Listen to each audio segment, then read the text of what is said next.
오늘 본문은 성경에서 어린이를 어떻게 규정하고 있는지, 또 예수님께서 하나님 나라를 설명하실 때 특별히 어린 아이를 통해서 비유하시는 것을 우리는 많은 교회 생활과 신앙 생활을 통해서 알고 있습니다.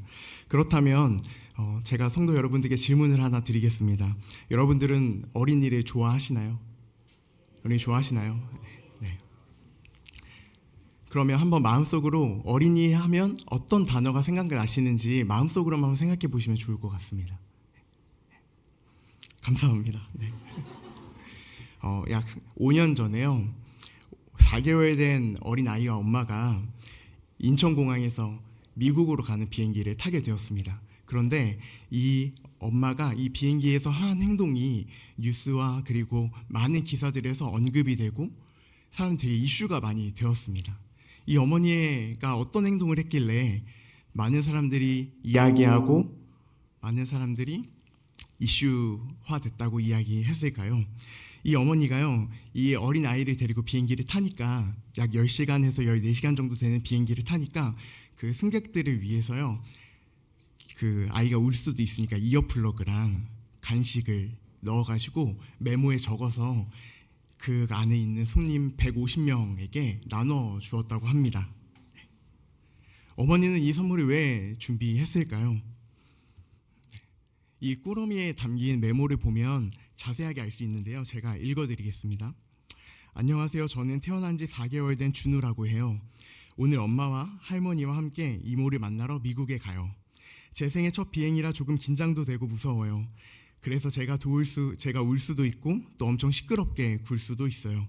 또 조용히 하려고 노력은 하겠지만 약속할 수는 없어요. 이해해 주세요. 그래서 우리 엄마가 작은 선물을 준비했어요. 약간의 사탕과 귀마개가 들어있으니 제가 너무 시끄럽게 굴면 귀마개를 사용해 주세요. 즐겁게 여행하세요. 이런 메시지와 선물을 가지고 어머니가 손님들에게 나누어 드렸다고 합니다. 만약 여러분이 이 메시지와 그리고 이 선물을 받았다면 어떤 감상이 드실 것 같으신가요? 저를 포함해서요, 많은 여러 뉴스 기사들에서 대부분 비슷한 반응을 보였는데요. 그것은 무엇이었냐면 배려가 넘친다. 이 어머니의 배려가 넘친다. 그리고 이 어머니는 개념 있는 엄마다라는 타이틀로 뉴스 기사에 많이 나왔습니다. 제가 이 내용을요, 저희 어머니와 같이 함께 나눈 적이 있었습니다. 근데 어머니가 제 이야기를 쭉 듣더니 이렇게 이야기를 하시는 거예요. 아이 엄마가 참 많이 힘들었겠다. 아이 엄마가 참 많이 힘들었겠다. 저는 또 한번 생각해 보는 거죠. 준비하는 게 힘들었다고 엄마가 이야기하는 건가? 근데 어머니랑 조금 더 물어보면서 이야기를 해보다 보니까요, 4개월 된 아이라면 수유도 해야 하고요, 또 오랜 시간 잠을 자지 못하니까, 그리고 언제 뒤척이고 언제 깰지도 모르는 그 불안감 속에 계속 있을 수도 있겠다. 그리고 혹여나 토를 하거나 소화를 제대로 하지는 못할까 걱정하면서 그 10시간, 14시간을 기다리지 않았을까, 이런 이야기를 어머니랑 하게 되었습니다. 그리고 울음은 또 어떻게 할까요? 그 통제되지 않는 그 울음들 속에서 아이 엄마가 주변 사람들의 눈초리에 힘들었겠다라고 이야기를 함께 나누었습니다. 하지만 이 기사를 보고요, 저도 그렇지만 많은 뉴스 기사들이 어머니가 한 행동에만 집중을 했습니다. 어머니가 10시간에서 14시간 동안 탄 그 비행기 안에서 일어났던 과정들은 생략하지 않고 그냥 엄마가 했던 행동들에게만 이제 집중했던 것이죠. 저는 어쩌면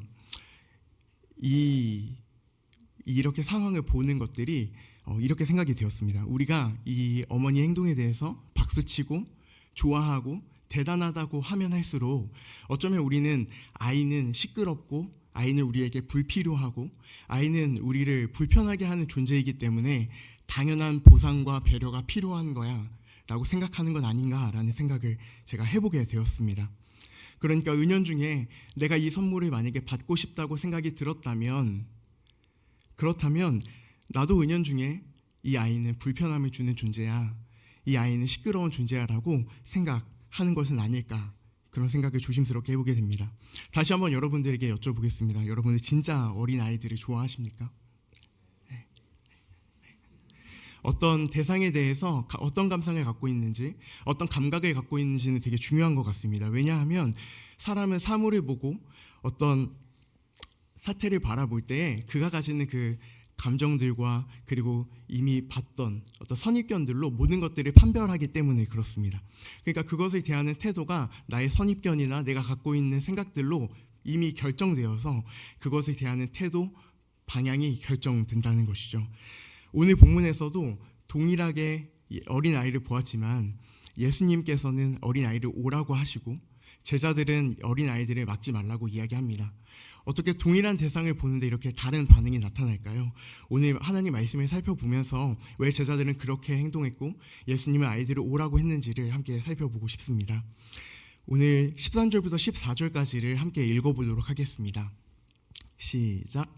사람들이 저 만져주심을 바라고 어린아이들을 데리고 오매 제자들이 꾸짖거늘 예수께서 보시고 노하시어 이르시되 어린아이들이 내게 오는 것을 용납하고 금하지 말라. 하나님의 나라가 이런 자의 것이니라. 아멘. 어린아이를 축복해주고 싶은 사람들이 있었나 봅니다. 저는 이 사람들이 좀 특별한 사람들이라고 생각이 돼요. 왜냐하면 지금 어린아이를 보기만 해도 사랑스럽고 너무 소중한 존재인데요. 그 당시에는 어린아이는 사랑을 줄 수 없는 존재였기 때문에 그렇습니다. 왜냐하면 빈약한 노동력을 가진 존재였기 때문이니까요. 그저 약한 육체를 가지고 있어서 아무런 도움이 안 돼.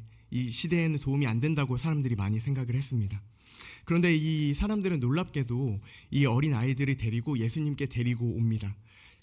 당시 사람들이 생각했던 사고와 당시 사람들이 생각했던 방법과는 다르게 이 어린아이들을 데리고 예수님께 데리고 오는 것이죠. 이 어린아이들에게 예수님의 친밀한 보살핌이 필요하다라는 그 기대감을 가지면서 예수님께 데리고 나왔던 것 같습니다. 마태복음에 보면요, 손을 대어서 축복하시고 또 쓰다듬기를 해주기를 원한다는 문구가 들어 있습니다. 그러면 한번 생각해 보면 좋겠습니다. 이 어른들은 이 아이들을 예수님께 데려간 그 이유가 무엇이었을까요? 생각해 보면 그냥 좋은 마음으로 예수님께 데려간 것 같아요. 오늘 본문에 등장한 이 어린아이를 성경에서 비슷한 단어를 유추해 보면 약 갓 태어난 어린아이부터 약 13세의 어린아이까지 볼 수 있습니다. 그러니까 생각을 해보면 이 어린아이를 예수님께 데리고 갔을 때에 그때 누구도 낯선 사람, 그리고 신원이 명확하지 않은 사람, 그리고 위험한 사람에게 누가 낯선 아이와 그리고 13세 정도 되는 어린이를 데리고 가겠어요. 그리고 스킨십을 시키는 부모나 사람들은 없을 것입니다. 그러니까 이 예수님께 데리고 나온 이 어른들은 이 아이들도 동일하게 어른들에게 예수님이 필요한 것처럼 이 아이들에게도 예수님이 필요하다, 예수님의 사랑과 예수님의 보살핌이 필요하다고 믿고 데리고 나아갔던 것 같습니다.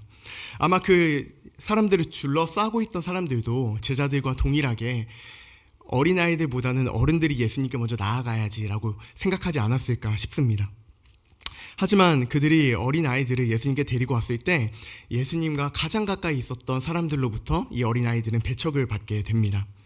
예수님과 가장 가까이 있었던 제자들로부터 이 어린아이들은 꾸짖음을 받게 되는데요. 이 꾸짖다라는 단어를 살펴보면 우리가 보고 있는 영어 단어와 헬라어 원어에서는 비난하다는 단어를 함께 포함하고 있습니다. 이것은 어떤 의미이냐면 비난을 하려면 우리가 무엇이 정확하게 잘못되었는지 그리고 어떤 결함이 있는지를 정확하게 알아야 합니다. 그러니까 제자들은 지금 이 상황에서 예수님께 어린아이를 데리고 오는 게 분명히 무언가 잘못됐다, 단단히 잘못됐다고 생각하는 거죠. 그럼 제자들의 꾸짖음은 도대체 어디서부터 온 것일까요? 이것은 결국 제자들이 자신의 기준에 의해서 판단하고 결정했습니다. 그러니까 이 상황을 보는 눈이 예수님께서 우리에게 가르쳐 주신 눈이 아니라 자신들이 결정하고 자신들이 생각했던 자신들의 기준에서 나오는 것들로 인해서 어린아이는 예수님께 오면 안 돼 라고 가로막았습니다. 결국 이 행동은 예수님께서 보여주신 것처럼 예수님의 생각과 예수님의 마음과 그리고 예수님께서 설명하시려는 하나님 나라와는 전혀 다른 결과를 맞이하게 됩니다. 저는 제자들의 모습을 보면서 이런 생각을 하게 되었습니다. 우리는 좀 지나친 자기 확신을 좀 조심할 필요가 있겠다. 내가 확신하는 것, 내가 강하게 주장하는 것, 이거 되게 조심할 필요가 있겠다. 왜냐하면 우리는 계속해서 끊임없이 우리의 신앙의 본이 되시는 예수님께 계속해서 묻고 어떻게 가야 하는지를 물어야 하는데 우리가 지나친 자기 확신에 빠지다 보면 오늘 본문에 나타난 제자들처럼 내가 하고 싶은 대로 아니면 내가 옳은 대로 행동하게 되는 결과를 우리가 보게 되는 것은 아닐까 생각하게 되었습니다. 그래서 우리는 예수님께 언제나 물어보는 태도가 항상 필요한 것 같습니다. 이 모습이 우리에게 참 필요한 것 같습니다. 저희 어린아이들과 예배를 드리다 보면 어린아이들이 어떤 한 단어나 어떤 한 문장에 집착을 하고 계속 질문을 하게 돼요. 때로는 그 뜻이 무엇인지 물어보기도 하고요. 때로는 엉뚱한 질문도 하기도 하는데 예배 때 하는 그 질문들이 되게 소중하고 되게 즐거울 때가 있습니다. 이 어린아이의 모습처럼 오늘 사랑하는 저와 성도 여러분들도 하나님께 계속해서 묻고 우리가 어떻게 가야 하는지, 그것이 비록 엉뚱하고 나로부터 파생된 질문이더라도 하나님 어떻게 하면 좋을까요? 예수님 우리가 어떻게 결정하면 좋을까요? 우리 교회가 지금 어떻게 결정하면 좋을까요? 라고 묻는 사랑하는 수원 꿈꾸는 교회가 되었으면 좋겠습니다. 제자들의 입장에서 오늘 상황을 한 번 더 살펴보고 싶은데요. 저희 집에는요, 저희 어머니, 아버지, 그리고 성경이 제 여동생이 이렇게 있습니다. 그런데 저에게 1년 전에 이제 형이 한 명 생겼어요. 그 형은 누구냐면 임영웅입니다. 임영웅 아세요? 네. 저희 어머니가 좋아하시고 또 이제 자주 노래를 듣는데 저도 들으니까 되게 잘생기고 노래도 되게 잘 하더라고요. 그리고 그 임영웅이라는 사람의 어떤 그 인생이 되게 너무 이제 이런 말 좀 그렇지만 갑자기 인생이 역전되고 환호받는 그런 모습들이 되게 박수 쳐주고 되게 대단하다고 생각이 좀 들었습니다. 근데 저는 임영웅이라는 형이 생겼는데 제가 이제 너무 어머니께서 좋아하시다 보니까 저도 이제 즐겨 듣게 되고요. 그러다 보니까 한번 이런 생각을 하게 됐어요. 임영웅을 우리 어머니가 한번 보면 좋겠다라는 생각을 하게 됐어요. 그래서 이제 티켓팅을 하려고 준비를 했는데 성공했을까요? 못했을까요? 네, 이거는 기도해도 안 됩니다. 그냥 이거는 안 돼요. 이거 안 됩니다. 네, 그러니까 홈페이지를 들어갔는데 들어가지도 않고요. 서버가 그냥 다운이 돼 버렸어요. 그러니까 참 이제 어려운 거죠. 그래서 이제 결국엔 티켓팅을 못했어요. 그러니까 이제 유튜브로만 보는데 제자들이 마주했던 상황들이 좀 이런 상황과 비슷했던 것 같아요. 그러니까 임영웅이라고 하는 그 사람을 보기 위해서요, 전 세계 모든 사람들이 티켓팅을 하고 몰려드는 거죠. 그 사람 한번 보고 싶어서, 그 사람을 한번 경험하고 싶어서 모든 사람들이 거기에 몰려드는 거죠. 제자들이 느꼈던 예수님의 상황도 이와 좀 비슷하지 않았을까 생각이 들어요. 예수님 한번 보고 싶어서, 예수님 그 사람 한번 만져보고 싶어서, 예수님이 하시는 말씀이 도대체 무엇이길래 사람들이 저렇게 변화가 되지? 궁금했던 사람들로 그 주변에 가득 찼을 것 같습니다. 그럼 한 번 더 생각해 보게 되면 수많은 군중 속에서 예수님께서 이리 치이고 저리 치이면서 제자들이 목격했을 예수님은 참 좀 지쳐 보인다, 참 힘들어 보인다, 이렇게 생각하지 않았을까요? 그러니까 콘서트장에 가면 관객과 가수 사이에 펜스가 쳐져 있고 경호원이 막는 것처럼 어쩌면 제자들도 예수님의 보디가드를 좀 자처해야 한다, 예수님 피로하지 않게 해드려야 한다고 생각했을 것 같습니다. 하지만 이러한 이유로 어린아이를 좀 밀어냈다고 한다면 우리가 위에서 살펴봤던 이유와는 조금 이해가 가지 않습니다. 왜냐하면 당시 어린아이는 사회적으로 굉장히 약자의 위치에 있었습니다. 지금 시선으로는 너무나 사랑스러운 존재이지만 사회적으로 육체적으로 약한 존재였죠. 무력했습니다. 그리고 당시 기록에 의하면 많은 유아들이요, 성인이 되기 전에, 그러니까 15세가 되기 전에 사망했다는 기록을 볼 수 있고요. 또 애국과 같이 가난한 나라, 그리고 가난한 이방인 나라에서는 이 아이를 부양할 수 없다고 판단이 되면 버리는 것이 일반적이었다고 기록도 하고 있습니다. 그리고 성경에서도 그렇고 그 당시 사회에서도 어린아이는 계수에 포함되지 않았죠. 그러니까 사회 밖으로 밀려난 존재들이었습니다. 그런데 왜 이 아무런 의미 없는 이 어린아이들을 제자들은 막아서고 밀어냈을까요? 그냥 아무런 존재가 아닌데 왜 제자들은 막아섰을까요? 그 두 번째 이유를 좀 살펴보고 싶습니다.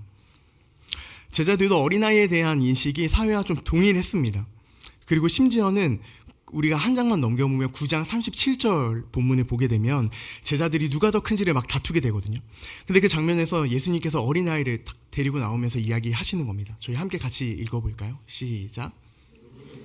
이름으로 이런 어린아이 하나를 영접하면 곧 나를 영접함이요, 누구든지 나를 영접하면 나를 영접함이 아니요, 나를 보내신 이를 영접함이니라. 아멘. 아멘.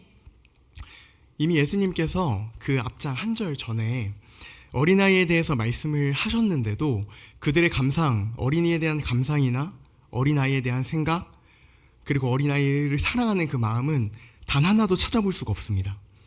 당시 사회가 생각하고 바라본 대로 제자들도 동일하게 생각했던 거죠. 성경에서요, 예수님께서 보여주신 수많은 기적들이 있습니다. 그리고 그 기적들은 밀도 있고 빠르게 퍼져나갔습니다. 예수님이 사역했던 기간이 굉장히 짧았음을 볼 때 예수님은 굉장히 긴급하게 사역을 하셨던 것 같아요. 그리고 시간을 쪼개시면서 기도하시는 모습을 우리가 볼 때 예수님께서 참 바쁘셨겠다, 그리고 많은 사람들을 만나시느라 좀 지치지 않았을까라는 생각을 하게 됩니다. 근데 제자들이 생각할 때는 이렇게 생각했던 것 같아요. 어린아이가 예수님께 찾아왔을 때 어린아이들은 그냥 영양가가 없는 거죠. 그냥 시간 낭비라고 생각했던 것 같습니다. 왜냐하면 어린아이들 한번 쓰다듬고 기도해 줄 시간에 지금 긴급하게 기도가 필요한 어른들, 지금 당장 기적이 필요한 어른들이 제자들에게 급하게 보이지 않았을까 생각이 듭니다. 예수님, 지금 어린아이를 쓰다듬을 시간이 없어요. 지금 어린아이를 만져줄 시간이 없습니다.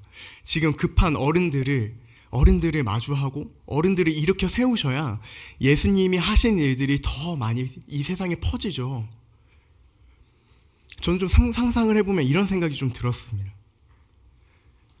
그러니까 아픈 사람, 기적이 필요한 사람에게 예수님이 가는 것이 맞다고 제자들이 좀 생각했던 것 같습니다. 어린아이는 아무런 사회적 지위도 없으니까 그냥 버려두고 우리 지금 영양가 있고 지금 당장 필요하고 가치 있는 일에 투자를 하자 생각했던 것 같습니다.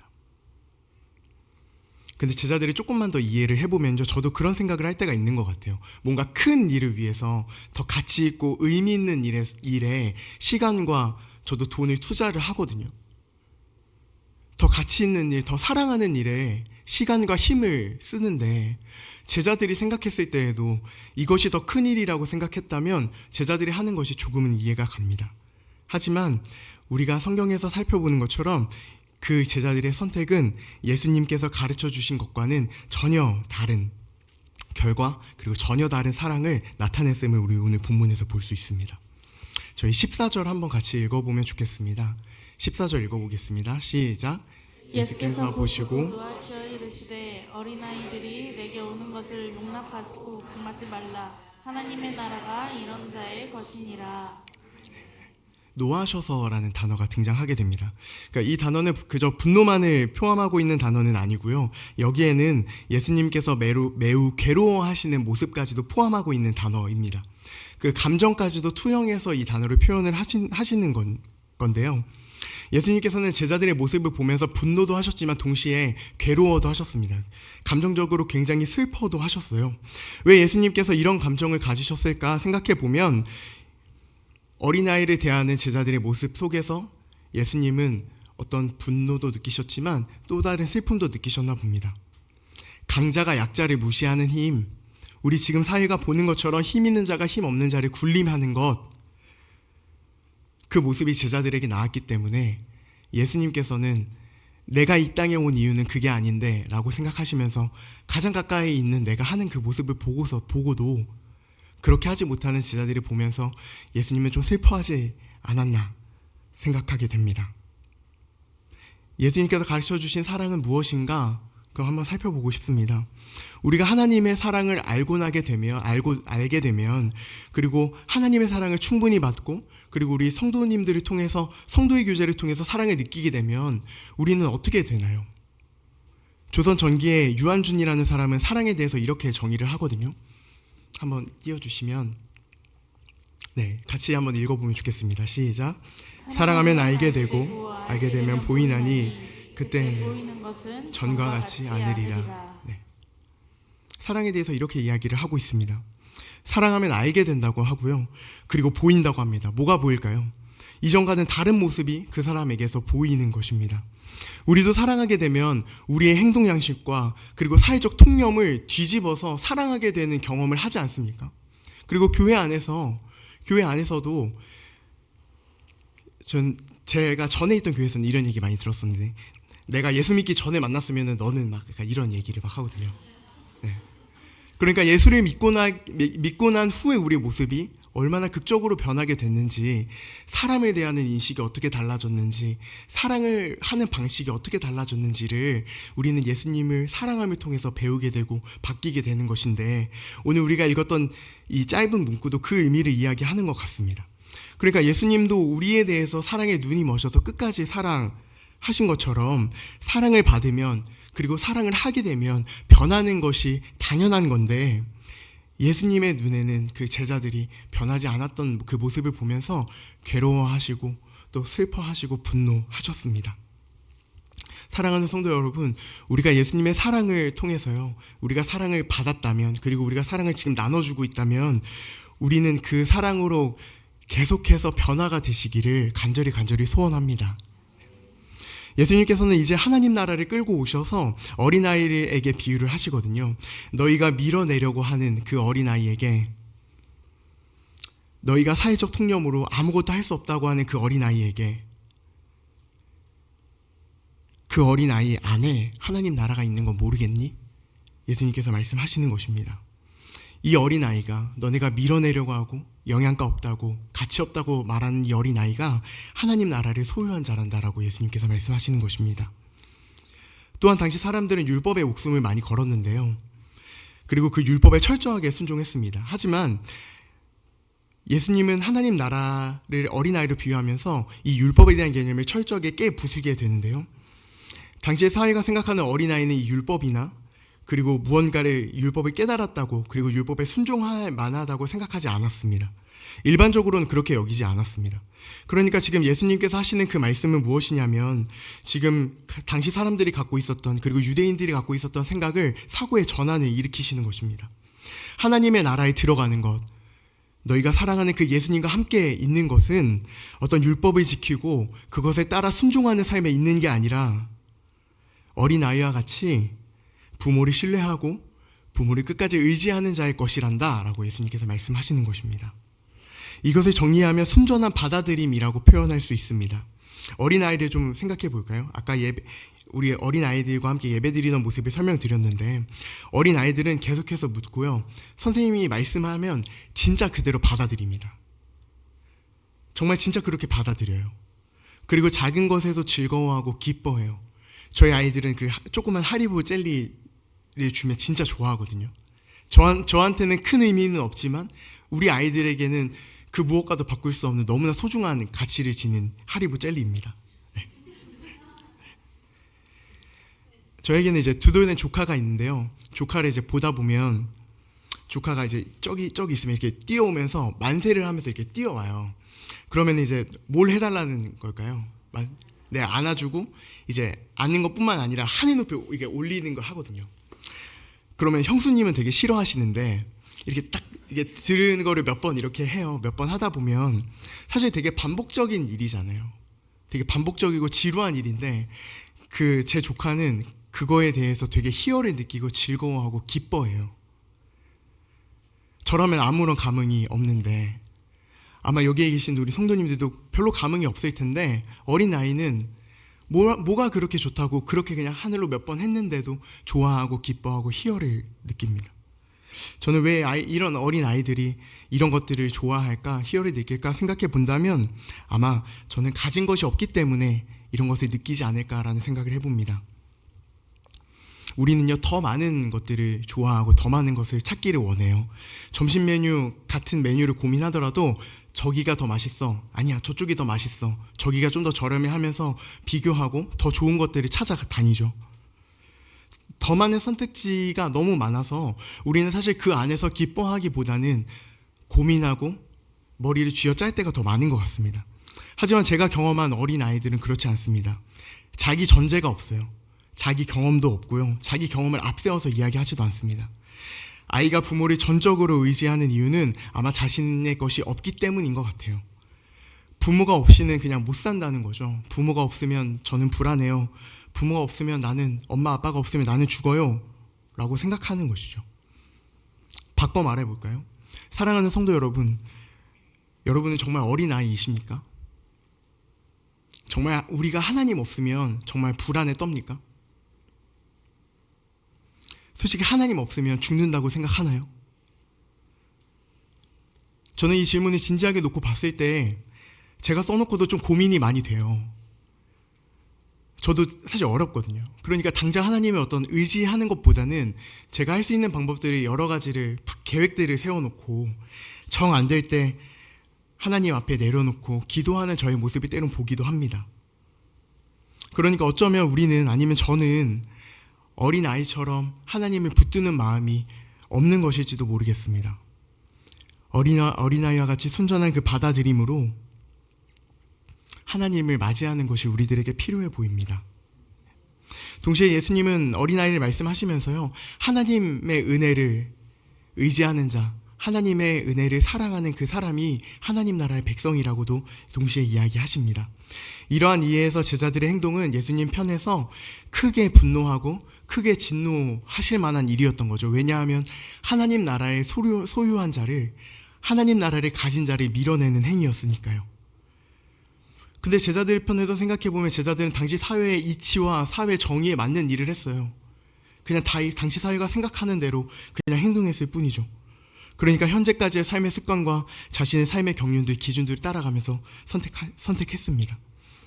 그런데 그건 예수님이 보실 때에는 아주 옳은 결정은 아니었습니다. 그래서 우리는요, 위에서 이야기했던 것처럼 우리는 계속해서 하나님과 예수님과 우리 안에 계시는 성령 하나님께 끊임없이 물어야 합니다.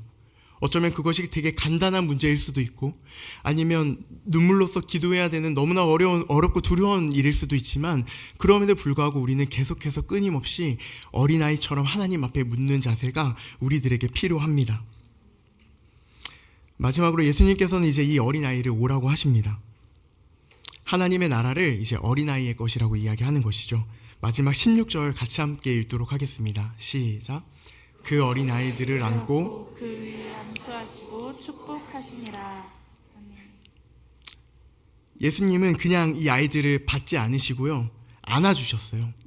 한번 상상해 본다면, 예수님은 이 아이들을 안고 계시는 모습을 상상해 본다면 따뜻한 손, 사랑의 온기, 그리고 축복의 말을 해주지 않았을까 생각해 봅니다. 이 모습은요, 마치 부모님이 자녀를 대하는 모습과 동일해 보입니다. 사랑하는 성도 여러분, 오늘 이 16절을 통해서 하나님께서 우리를 포근하게 안아주시는 그 하나님을 우리가 좀 기대하고 만나게 되기를 진심으로 소원합니다. 나의 인생과 나의 경험이 하나님께서 주신 것이 아니라 그저 내가 선택하고 내가 결정하는 인생이라고 생각한다면 우리는 결코 어린아이가 될 수가 없습니다. 그것이 우리를 어린아이가 되지 못하게 가로막을 뿐만 아니라 방해물이 되는 거죠.